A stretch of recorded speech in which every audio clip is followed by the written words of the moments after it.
Hey guys, welcome back to my channel and I hope you guys are really enjoying the series so far. Now for today's video, I have a comparison of two different foundations. Ever since this foundation, the Maybelline Superstay foundation has launched, I've been getting so many requests to compare the Superstay foundation with the Infallible Pro Matte foundation. And I do feel like this series would be incomplete without a comparison video because I love comparison videos. Well, for that matter, I love comparing two different products. So yeah, let's get started. So first off, we have the Maybelline Superstay 24-hour full coverage foundation. I have a review of this foundation up on my channel. I'll put a card over here and also I'll link it in the description box below. Now since this is not a review, it's more of a comparison. I'm not going to read the claims and everything. I'm just going to tell you what I know and what my experience is of this product. So this is quite a full coverage foundation. It is quite matte. Not demi matte, not semi matte at all. It's like a completely matte foundation in my opinion, but it does give you a little bit of a glow to your face. It does not make you look completely flat. Also, this is quite long lasting. The next foundation I have with me is the L'Oreal Paris Infallible Pro Matte Foundation. Now sadly I do not have a review of this foundation up on my channel, but I've been using this on and off and I do not use this just by itself. I mix it with illuminator and then I use it. So this is again quite matte, quite full coverage, and these are actually quite similar in my opinion based on how these last, how these perform and everything. So let's put these two to the test. Okay, so before I start with the demo, I just want to use the Smashbox primer sample that I got with a purchase of Smashbox products. So I think I'm going to use the smooth and blur one. I already have my eyebrows and my eye makeup in place, so I'm not going to go around that area, but I'm mainly focusing this on my T-zone on both the sides.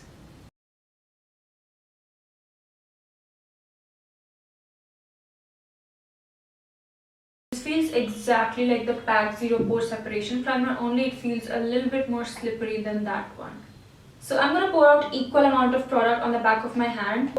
I have, I think, equal amount.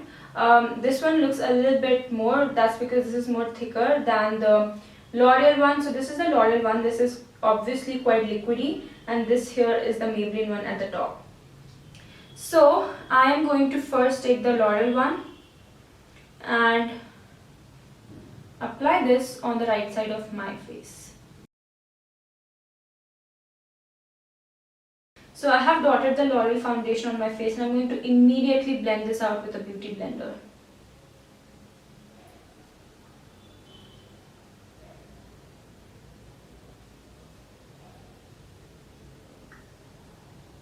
Yeah, it has already set and it's not moving anymore. So this is what I was talking about. You have to be very swift when it comes to blending with this foundation.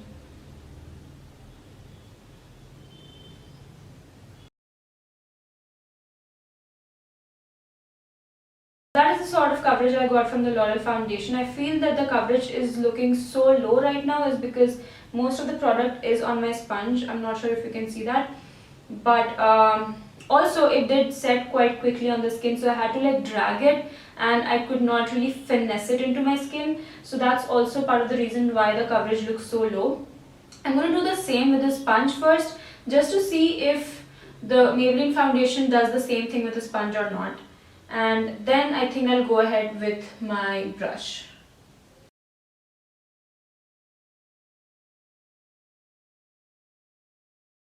I think I've applied enough, or in fact the same quantity on this side as well. This is the Maybelline side and I'm going to go with the other side of the sponge and I'm going to try to blend it with the sponge.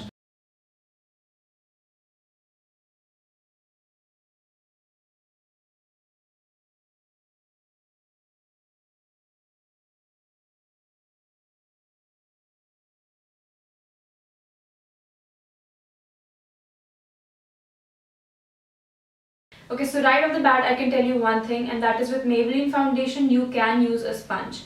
You guys saw with the L'Oreal foundation the sponge just did not work at all. It set so quickly that I could not really blend the foundation out with the sponge, but on this side I could do it very easily.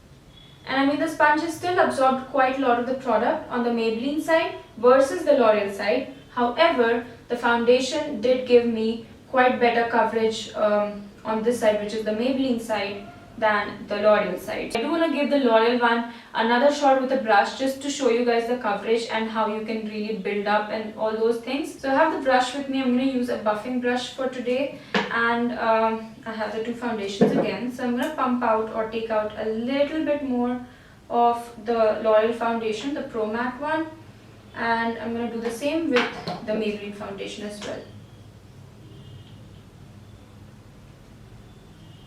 I do feel like since the Maybelline foundation is on the thicker side, a little bit goes a long way. I mean, there's still a little bit of the product left from the first application, and with the L'Oreal one, since it's more liquidy, you do require a little bit extra product compared to the Maybelline one.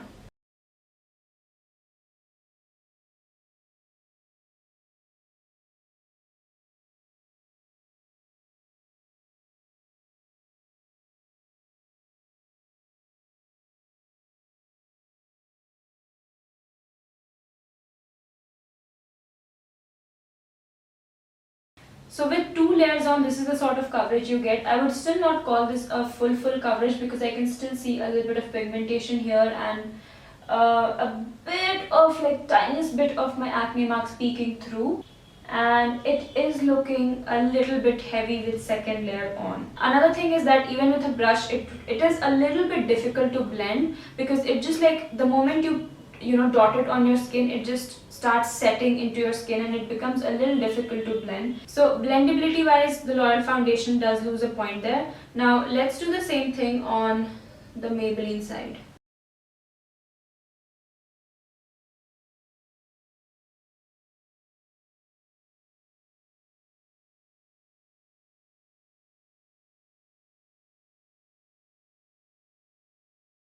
And again, it was pretty easy to blend with a brush as well. I do not see any problem in blending this foundation out at all, even with a sponge or a brush. It just blended beautifully. And I have to say that with second layer on, this foundation is also looking a little bit heavy. Especially if you look close up, you can like tell that I have something really heavy on my skin. So this is the problem you face with any sort of medium to full coverage foundation. When you do layer it up, it starts looking a little bit heavy, so that is quite expected. You cannot really do much. Let's talk about the finish now. So both of these foundations feel exactly the same on the skin. If it wasn't for a noticeable difference in the undertone, this side looks yellow and this side looks pink, you wouldn't be able to tell that I have two different foundations on. At least I'm not able to tell that I have two different foundations on based on how it feels on the skin.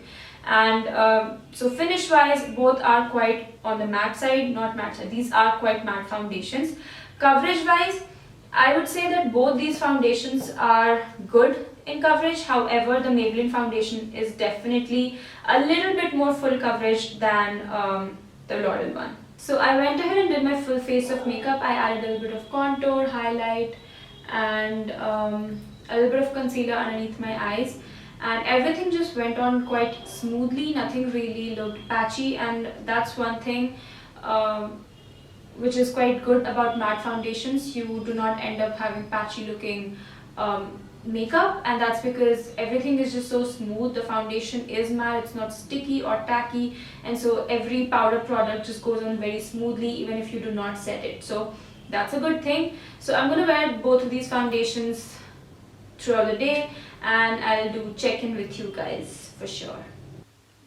So this is how my face looked like after 8 to 9 hours of proper wet. I wore this for my Christmas outing, and I also took a picture and inserted it right now, so you get to see if it photographed any differently. And I don't think it really did. Now, two things I noticed after 9 hours of wear was, number one, my face looked equally shiny on both the sides, and number two, both the foundations lasted equally well. I didn't see that one foundation lasted a little better than other. So I would say both of these foundations have pretty much equal lasting power. When it comes to looking oily or shiny, I think both of these foundations do a great job.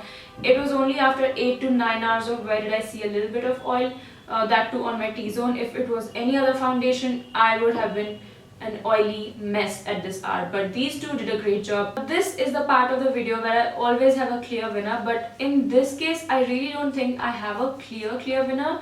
The L'Oreal Paris Infallible foundation did lose a few points here and there because of the blendability and coverage just a little bit, but other than that, both of these foundations are quite nice. I would say though that the shade I have in Maybelline, which is 310, is not a yellow based undertone in this one. However, with L'Oreal one I do get a yellow undertone, and the shade I have in this is fresh beige. So I think for the daytime I'm going to use this one. Because during the daytime you can get away with using a pink foundation also, but when it's nighttime, pink foundation really like stands out and it clearly looks like you have a mask on your face during the nighttime, and so that's why I think during the nighttime I will get most use out of the L'Oreal one. This definitely does not mean that you have to go ahead and buy both of these foundations.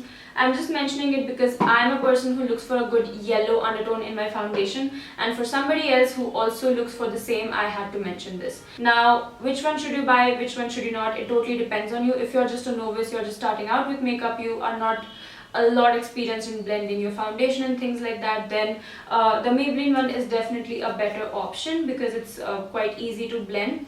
And if you're also someone who is looking for a better coverage out of your foundation, then Maybelline is a kind of good option. But if you're somebody who has a lot of experience in blending and you can just blend the most difficult foundation out there, I don't think this is going to be that difficult of a task. So you can definitely work your way with it. That's what I do. So yeah, that's all. I think there's no clear winner. Both of these foundations are quite great. The Maybelline one does get 2 points extra for blendability and coverage. That does not mean that the coverage of the L'Oreal one is bad. The coverage is again good here as well, and it loses a point definitely with the blendability part. That's about it. That was my review, and I just dropped it. That was my review. I hope you guys enjoyed it, and I hope this was helpful because I had a lot of requests in filming this video. And yeah, I think I have one last day of this series left, which is tomorrow. Tomorrow I'm going to be sharing my top favorite products of 2018. So do watch that tomorrow, and yeah, I'll see you in tomorrow's video. Bye bye.